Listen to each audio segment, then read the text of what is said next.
Hi everyone. So today's topic of our discussion is chloramphenicol.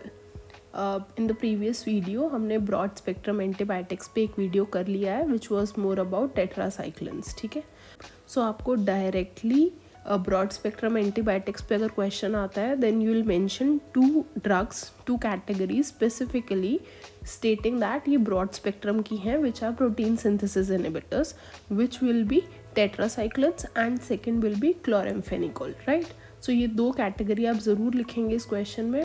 सो इन 1947 हमने ये isolate किया था कहाँ से, क्लोराम्फेनिकोल फ्रॉम स्ट्रेप्टोमाइसिस वेनिनजुला. ये साउथ अमेरिका के अंदर एक जगह है जहाँ से हमने स्ट्रेप्टोमाइसिस का स्पीशीज़ एक्सट्रैक्ट करा था, जहाँ से हमें ये ड्रग मिली थी. और इसको हमने बनाया कब था? इन 1949 हमने ये बनाया था. These were yellowish white crystals and they were poorly soluble in water. Right, mechanism of action as मैंने स्टार्टिंग में ही बता दिया, broad spectrum antibiotic belonging to the group of protein synthesis inhibitor. So these are the protein synthesis inhibitor. They will act reversibly on 50S sub unit. हमने पिछली बार बात करी थी by at 30 and cell at 50. तो हमने ये mnemonic याद कर लिया था. एट के अंदर अमाइनोग्लाइकोसाइड्स और टेट्रासाइक्लिन्स 30 पे काम कर रहे थे. रेस्ट जितने भी हैं क्लोराम्फेनिकोल से लेके जितने भी और ड्रग्स हैं वो सारे के सारे 50S सब यूनिट पे काम करते हैं. तो बैक्टीरियल सब यूनिट के राइबोसोम्स के 50S सब यूनिट पे काम करेंगे.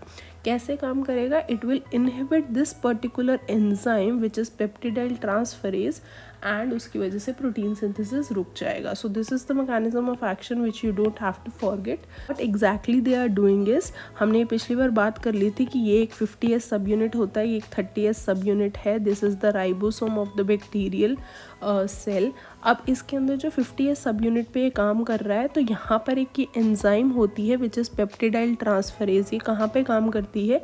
This basically helps in the attachment of the amino acids. जो अमीनो एसिड्स को एक साथ बॉन्ड करने में कोई एंजाइम लगेगी, वो एंजाइम कौन सी होती है? Peptidyl transferase.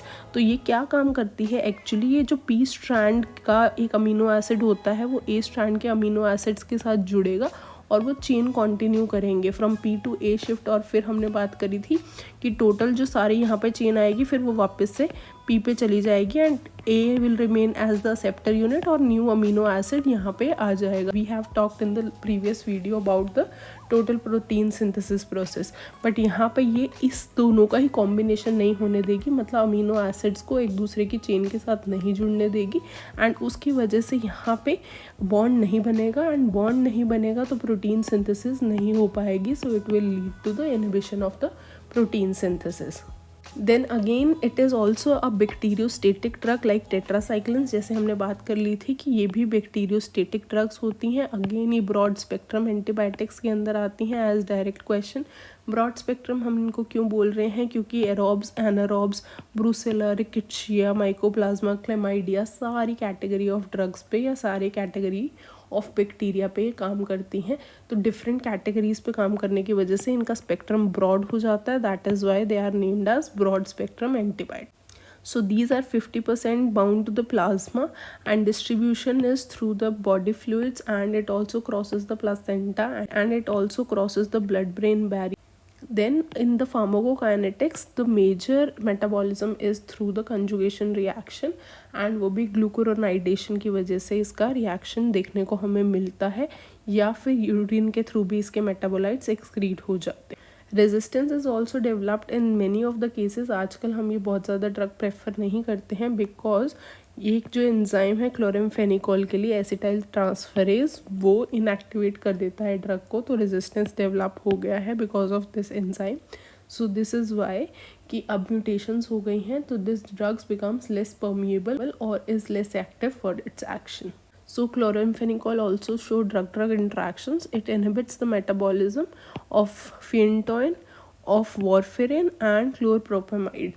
Then therapeutic uses के अंदर हमें पता होना चाहिए कि ये पहले बहुत ज़्यादा काम में आता था एज टाइफॉइड फीवर को ठीक करने के लिए, but now we have better drugs available so we don't use this. तो पहले क्योंकि ये ब्रॉड स्पेक्ट्रम एरिया पे काम करता है, बहुत सारे माइक्रो ऑर्गेनिजम्स इन्वॉल्व होते हैं, सो ये बहुत ज़्यादा डिजीज़ को ठीक करने में भी काम आएगा। So for this I will be giving you a mnemonic that will be a direct shortcut to remember the mnemonic. Like हमने टेट्रासाइक्लिन्स में भी निमोनिक पढ़े थे, ADR के भी और यूजेस के, same I will go through it. So here comes the mnemonic. तो निमोनिक क्या है?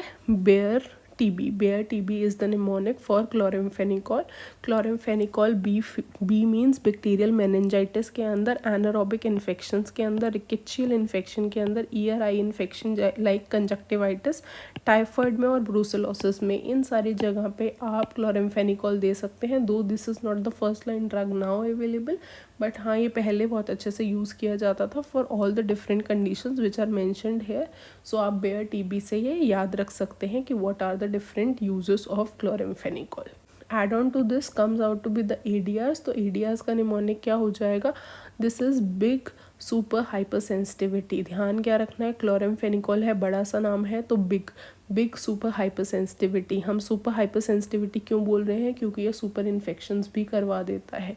नाउ अब हम क्या जानेंगे, बिग का क्या है? BIG।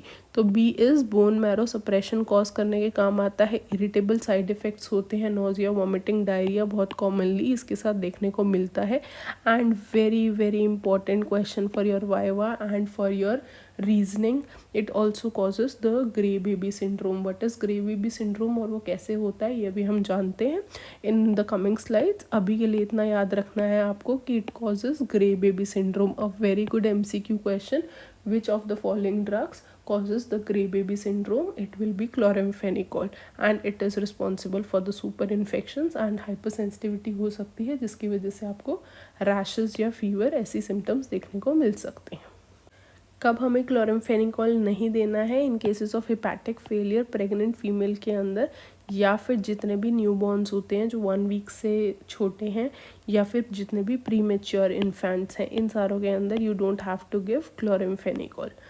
Then why gray baby syndromes occur in neonate? A very important explain why question। क्यों हमें gray baby syndrome होता है neonates के अंदर?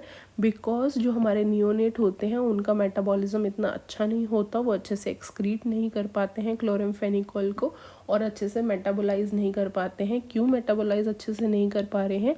क्योंकि उनके पास ग्लूक्रोनाइल ट्रांसफरेज की डेफिशिएंसी है। Glucuronyl there is a spelling mistake.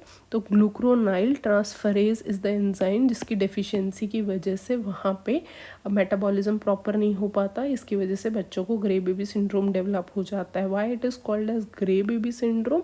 क्योंकि जब भी नियोनेट्स के अंदर हिपैटिक मेटाबॉलिज्म इनएडिक्वेट होगा, उसकी वजह से आपको ग्रे या साइनोसिस जैसे फीचर्स डेवलप हो जाएंगे।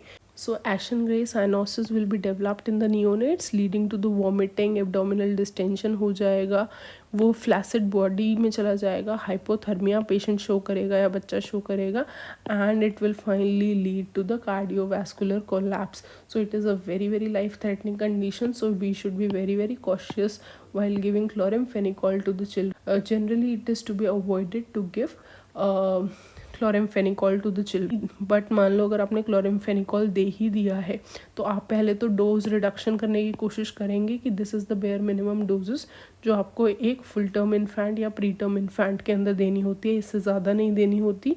अगर आप दे चुके हैं और रिएक्शन हो गया तो उसी टाइम क्लोराम्फेनिकॉल को स्टॉप कर देंगे।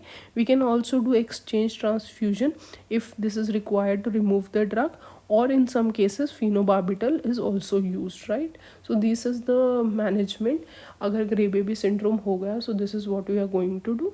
Otherwise we need not give chloramphenicol to the infants. So yeah, thank you so much. This was all for today. Do like, share and subscribe to my channel.